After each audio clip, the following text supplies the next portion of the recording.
और आज हम करेंगे पानीपत की दूसरी लड़ाई, इसका कारण देखेंगे, इसके बाद मेन पॉइंट क्या है उन सभी चीज़ों को देखेंगे।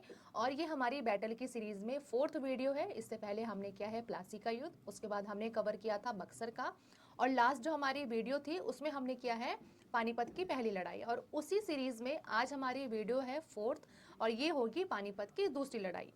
अब देखो, इसमें जो भी बच्चे हैं, जो भी स्टूडेंट हैं, जो बिहार दरोगा या फिर बिहार एईडीओ जो एग्ज़ाम है वो बहुत जल्दी होगा, उन सभी एग्ज़ाम की अगर आप तैयारी कर रहे हो, साथ में एसएससी का कोई भी एग्ज़ाम हो, जैसे कि आपका सीपीओ एग्ज़ाम होने वाला है नवंबर और दिसंबर में, तो आप उन सभी एग्ज़ाम के लिए हमारी वीडियो देख सकते हो। और इसमें हम हर एक पॉइंट को, हर एक चीज़ को इतने अच्छे तरीके से और ईजी वे में देखेंगे कि अगर आपने ये पूरी वीडियो देख ली तो आपको उसके बाद कहीं से कोई कॉन्सेप्ट देखने की ज़रूरत नहीं पड़ेगी।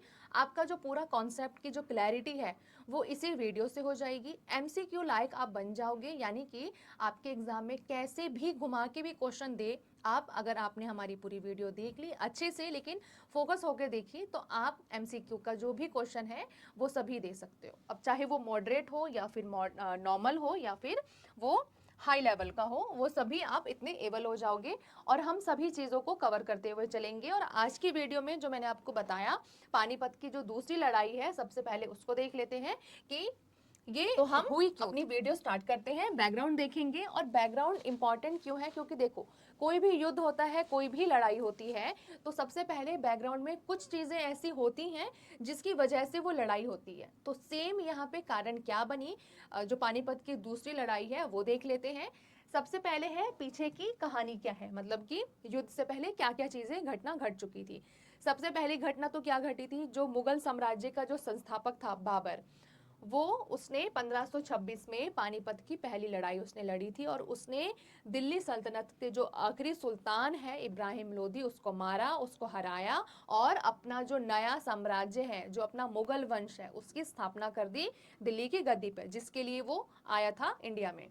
तो ये चीजें हैं, बाबर ने ये चीज कर दी। अब उसका बेटा हुमायूं, उसने क्या किया कि उसने गद्दी तो संभाली, लेकिन वो इतना शक्तिशाली नहीं था अपने पिता की तरह जैसे बाबर था। बाबर बहुत ज्यादा शक्तिशाली, बहुत बुद्धिमान था, लेकिन हुमायूं ऐसा नहीं था। तो जो शेरशाह सूरी है वो इंडिया में ऑलरेडी शासक था, लेकिन उसने जब देखा कि बाबर जो है वो उससे ज़्यादा शक्तिशाली है, वो उसके सामने नहीं टिक सकता शेरशाह सूरी, तो इसके लिए उसने उस पर हमला नहीं किया। लेकिन जब उसको ये चीज़ लगी कि हुमायूं है, और हुमायूं है वो बाबर से कम शक्तिशाली है, उसको हराया जा सकता है, और दिल्ली की जो सल्तनत है उस पर कब्जा करा जा सकता है, तो उसने क्या किया, उसने हमला कर दिया। और उसके बाद हुमायूं को हराकर शेरशाह सूरी हुमायूं को हराकर शेरशाह सूरी ने वहां पे दिल्ली की जो गद्दी है उस पे उसने गद्दी प्राप्त कर ली।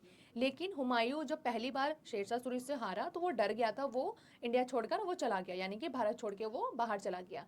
वहां से वो मजबूत होके आया, दोबारा से उसने अपनी सत्ता हासिल की, लेकिन उसको वो चीज़ नसीब नहीं हुई। वो 1 साल के बाद ही सीढ़ियों से गिरने से उसकी मौत हो गई, और उसने जो अपनी पूरी सत्ता है वो अपने बेटे यानी कि अकबर के हवाले उसने छोड़ दी। तो ये चीजें हैं। अब अकबर 13 साल में राजा बन गया, क्योंकि उसके पिता की अकाल मृत्यु हुई थी, अचानक से मृत्यु हुई थी हुमायूं की। तो 13 साल का बच्चा तो बैठ नहीं सकता गद्दी पे, तो उसके लिए जो सेनापति है बैरम खां, उसने वो गद्दी संभाली। यानी कि अकबर तो राजा बना, लेकिन उसका नेतृत्व किसने किया, उसके नाम पे गद्दी पर कौन बैठा, तो वो था बैरम खां, जो कि अकबर का शिक्षक भी था और अकबर का सेनापति भी था। तो ये चीजें यहाँ से आपको क्लियर हो गई। अब दूसरा पक्ष है, देखो लड़ाई का जो पहला पक्ष है वो है मुगल वंश, यानी कि जो पूरे मुगल राजा थे, वो पहला पक्ष हो गए पानीपत में, जो दूसरी लड़ाई है। अब दूसरा पक्ष है हेमू, यानी कि अकबर और हेमू के बीच में ये लड़ाई हुई थी। अकबर किसकी तरफ से लड़ा था, तो मुगल साम्राज्य की तरफ से, मुगल वंश की तरफ से। और हेमू जो लड़ा है, वो हेमू का उदय कैसे हुआ कि वो भी दिल्ली पर कब्जा करना चाहता था। और आज से नहीं, जितने भी शासक थे, जितने भी आपने देखे होंगे, वो सभी दिल्ली की गद्दी पर बैठना चाहते थे, क्योंकि इंडिया इतना ज़्यादा समृद्ध था, इतना समृद्ध देश था कि हर कोई चाहता था कि मैं वहाँ पे जाके राज करूँ।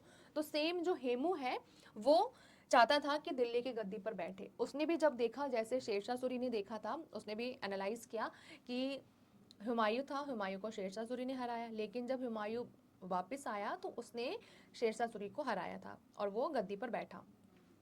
तो जब उसने देखा कि हुमायूं की मृत्यु हो गई है और उसका 13 साल का बेटा है वो बैठा है गद्दी पे, तो उसने सोचा कि 13 साल का बच्चा क्या कर लेगा। तो इसलिए हेमू ने अपने सेना को बढ़ाया, अपनी सेना को ट्रेनिंग दी और उसके बाद उसने दिल्ली पे जाके हमला बोल दिया और उसने दिल्ली पर कब्जा कर हेमू राजा घोषित हो गया। यानी कि हेमू ने दिल्ली पे कब्जा कर लिया था और राजा घोषित हो गया था। और उसने अपने आप को किस चीज़ की उपाधि दी थी, किसकी उपाधि दी थी? तो विक्रम आदित्य की। जी हाँ, जो भारत के इतिहास में सबसे आखिरी में, या फिर आप मान के चलो कि लास्ट जो ऐसा राजा था, ऐसा इंसान था जिसको विक्रम आदित्य की उपाधि दी गई, तो वो हेमू ही था। इसको विक्रम आदित्य की उपाधि दी गई जब वो दिल्ली के गद्दी पर, जब दिल्ली पर उसने कब्जा किया था। तो ये चीजें यहाँ से क्लियर हो गई। अब पक्ष कौन कौन से हैं यहाँ पे? एक है मुगल, जिसमें अकबर ने लड़ा, वर्सेस यानी कि इसके खिलाफ अफगान हेमू के बीच में दिल्ली पर कब्जे के लिए युद्ध हुआ था। यानी कि इन दोनों ही पक्षों के बीच में लड़ाई हुई थी और जिसको हम पानीपत की दूसरी लड़ाई कहते हैं। अब पानीपत की दूसरी लड़ाई में देख लो कि 5 नवंबर 1556 को ये लड़ाई हुई थी। पानीपत जो कि हरियाणा का एक जिला है, वहां पे ये लड़ाई हुई थी। सेम जैसे कि पानीपत की पहली लड़ाई हुई थी उस जगह पे हुई है, इसलिए उसका नाम पानीपत की पहली लड़ाई रख दिया गया। उसी जगह पे हुई है तो पानीपत की दूसरी लड़ाई यहाँ पे रख दिया गया, क्योंकि जगह सेम है तो इसके लिए सेकंड यहाँ पे नाम रख दिया गया। पक्ष कौन कौन से थे, यानी कि दो साइड्स कौन कौन से थे? पहली साइड है मुगल सेना जो अकबर की थी और उसका नेतृत्व कौन कर रहा था? बैरम खान, क्योंकि अकबर तो 13 साल का था और गद्दी पर कौन बैठा था उसके नाम का? तो बैरम खान। तो बैरम खान ने नेतृत्व किया था। दूसरी ओर अफगान सेना थी, हेमचंद्र विक्रम आदित्य इसका पूरा नाम था, क्योंकि विक्रम आदित्य की इसने उपाधि ली थी। तो ये चीजें यहाँ से क्लियर हो गई। अब परिणाम क्या निकला देखो। जब लड़ाई हुई थी हेमू और अकबर के सेना के बीच में, तो जब लड़ाई के युद्ध स्थल में हेमू की आंख में तीर लग जाता है, तो वो उसके जैसे ही उसकी आंखों में तीर लगता है तो हेमू की जो सेना थी वो डर जाती है, क्योंकि उसके राजा ही जब घायल हो गए तो उसको ऑर्डर कौन देगा उसकी सेना को? तो वो सभी घबरा जाते हैं कि हमारे राजा को मतलब तीर लग गई आंख में। और इसी चीज का फायदा उठा के जो बैरम खां है वो पूरे पानीपत की दूसरी लड़ाई को जीत लेता है, हेमू की सेना पे हमला कर देता है और हेमू की आंख में जब तीर लगता है वो घायल हो जाता है और वो युद्ध स्थल में गिर जाता है। और वो जो बैरम खां है, जो हेमू है, उसको पकड़ लेता है और अपने कब्जे में कर लेता है। और वो पूछता है उस टाइम पे अकबर से, क्योंकि अकबर तो मेन राजा था तो उसको हर चीज वो पूछ के ही करता था। मेन जो कोई भी डिसीजन लिया जाता था वो अकबर का ही, उससे पूछ के ही लिया जाता था। तो हेमू तो उसके कब्जे में था बैरम खान के। तो बैरम खान ने एक बार पूछा था अकबर से कि इसको हम मार देते हैं यहीं पे, क्योंकि ये हमारा दुश्मन है। तो उस टाइम पे अब 13 साल का बच्चा अब ये तो बोलेगा नहीं कि ठीक है मार दो, क्योंकि ऑलरेडी इसकी आंखों में तीर लगा हुआ है। तो उसने बोला कि ये घायल है, हम इसको नहीं मारेंगे। लेकिन बैरम खान फिर भी उसका सर कलम कर देता है और वो सर कलम करके काबुल भेज देता है। किसको भेजता है? क्या दिखाने के लिए? ताकि जो काबुल में जो शासक था बाबर, जो मुगलों की वंश थी, उनको दिखाने के लिए कि आज भी जो आपने जो हमारा साम्राज्य स्थापित किया था, आप जो हमें यहाँ पे स्थापित करके गए थे बाबर, आज भी हमने अपनी जो गद्दी है उसको रखा हुआ है। जो बीच में जब हुमायूं आया था उस टाइम पे जो मुगलों का जो पकड़ है वो उस गद्दी पर कम हो गई थी, कमज़ोर पड़ गई थी, लेकिन फिर से हमने उस गद्दी को हासिल कर लिया है और अपना जो साम्राज्य है उसको हमने और मजबूत कर लिया है। तो उसका जो सर है वो काबुल भिजवा दिया गया था। बैरम खान ने ये काम किया था। अब अकबर की दिल्ली पर, फिर अकबर को दिल्ली की गद्दी पर बैठा दिया गया, मतलब जो अनाउंसमेंट के साथ, यानी कि सारे प्रोसीजर करने के बाद इसको गद्दी पर बिठा दिया गया था। उससे पहले बैरम खान ये सभी चीज़ें कर रहा था। तो ये चीज़ें हैं, हमने पानीपत की जो दूसरी लड़ाई है उसको कवर कर लिया। और यही रीज़न था, मेन रीज़न ये था कि दिल्ली की गद्दी पर कौन बैठना, किसको बैठना है, कौन बैठना चाहता है। और मेन हमेशा ही दिल्ली की गद्दी हो या फिर कोई भी गद्दी हो, जिस भी चीज़ों में जब युद्ध होता है तो मेन कारण यही होता है कि दोनों पार्टी किसी चीज़ के लिए लड़ती है। तो सेम हमारी मेडिवल हिस्ट्री में आप देखोगे कि जितनी भी लड़ाइयाँ हुई है, जितने भी युद्ध हुए हैं, मोस्टली वही हुए हैं जो चाहते थे कि हम दिल्ली की गद्दी पर अपना राज करें, अपना नया साम्राज्य स्थापित करें। तो ये चीज़ें हैं। अब यहाँ पे हम इम्पॉर्टेंट जो PYQ है वो कर लेते हैं कवर। यहाँ पे देखो, When was the second battle of Panipat fought? यानी कि पानीपत की जो दूसरी लड़ाई है वो कब हुई थी? तो यहाँ पे आंसर होगा, हमने अभी पढ़ा है 5 नवंबर 1556 को हमारी पानीपत की दूसरी लड़ाई हुई थी पानीपत में। Who fought in the second battle of Panipat, यानी कि यहाँ पे कौन दो पक्ष पानीपत की दूसरी लड़ाई में लड़े थे। तो एक तरफ था हेमू, दूसरी तरफ था वर्सेस अकबर, यानी कि अफगान अफगान की तरफ से कौन था, हेमू था, और मुगलों की तरफ से वो अकबर था। तो ये चीजें हैं। Who led Akbar side in the second battle of Panipat, यानी कि अकबर की तरफ से कौन लड़ रहा था, तो उसका नेतृत्व किसने किया था, बैरम खान ने। तो यहाँ पे बैरम खान आंसर होगा, बैरम खान।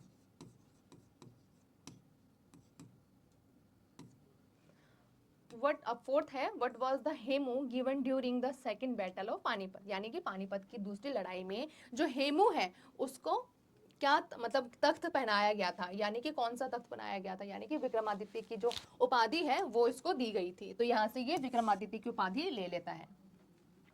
अब यहाँ है fifth question, which part of Hemu's body was hit by an arrow, यानी कि कौन से पार्ट को इंजर्ड हो, मतलब जो हेमू है उसके कौन से पार्ट में तीर लग गया था। तो किस पार्ट में लगा था, मैंने आपको बताया था उसकी आंख में लगा था, उसकी आंख में। तो कौन से पार्ट में लगा था, तो उसके आईज में, यानी कि उसकी आंखों में तीर चला गया था और वो घायल होकर वहीं युद्ध स्थल पे गिर गया था। तो ये थी आज की हमारी वीडियो जिसमें हमने किया पानीपत की दूसरी लड़ाई को कवर। अब आप हमें सजेस्ट कर सकते हो, हमारे वीडियो को लाइक करके और सब्सक्राइब करके हमें भी हेल्प कर सकते हो, हमें सपोर्ट कर सकते हो। हम ऐसे ही आपके लिए बहुत इंफॉर्मेटिव जो वीडियोस होंगी, जो क्लासेस होंगी वो लाते रहेंगे, ताकि आपको भी एग्जाम से पहले जितने भी आपका सिलेबस है वो भी कंप्लीट हो जाए और आपको भी हेल्प मिले। तो आज की वीडियो में इतना ही, मिलते हैं एक और नई वीडियो में, तब तक के लिए थैंक यू सो मच।